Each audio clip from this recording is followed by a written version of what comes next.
It was mid-spring when my niece Sophia came to visit me. She was 25 years old, radiant and full of energy that seemed to light up every corner of my quiet home. I didn't realize how boring my life had become until I heard her laughter echoing through the rooms, the kind of sound that made even the dust in the corners seem to dance. Sophia was my brother's daughter, and though we had always been close, life had separated us for many years. But now she was here, visiting for a few weeks while she worked remotely, and she brought bright colors to my world. I was happy, genuinely happy to have her as my guest. My house had always been orderly, perhaps even overly so, but her presence brought everything to life.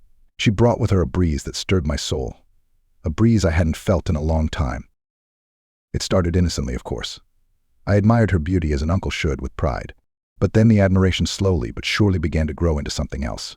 Sophia had a way of leaning against my shoulder when she spoke, and her warmth radiated into me, or catching my eye with a sly smile that seemed to say, "I know your secrets, uncle." And perhaps she did.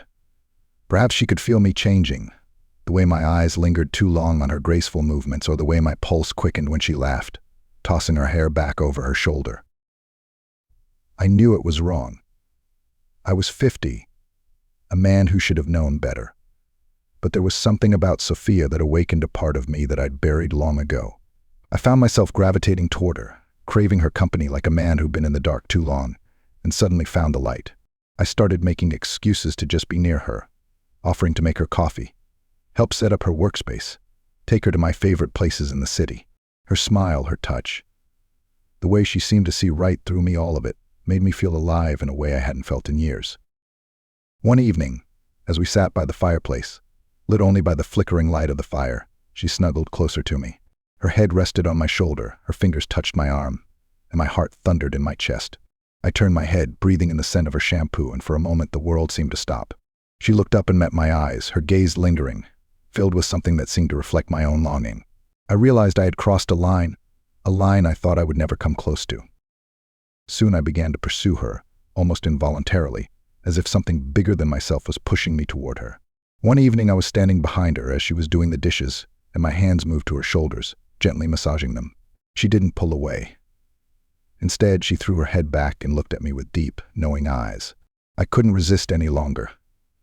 I leaned in and kissed her, a gentle, hesitant kiss that quickly deepened when she stopped resisting. The days that followed were filled with moments stolen in secret, touches in quiet corners of the house, whispers in the night. There was a thrill to it, something electric that made every moment seem to burn. I knew I was risking everything: relationships with my brother, my own sense of morality, but I couldn't let her go.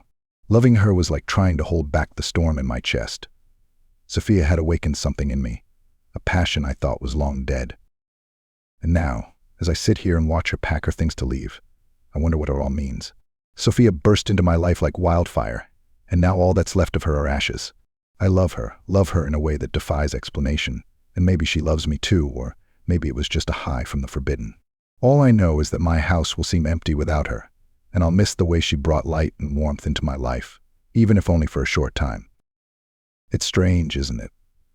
To feel so alive and yet so empty at the same time.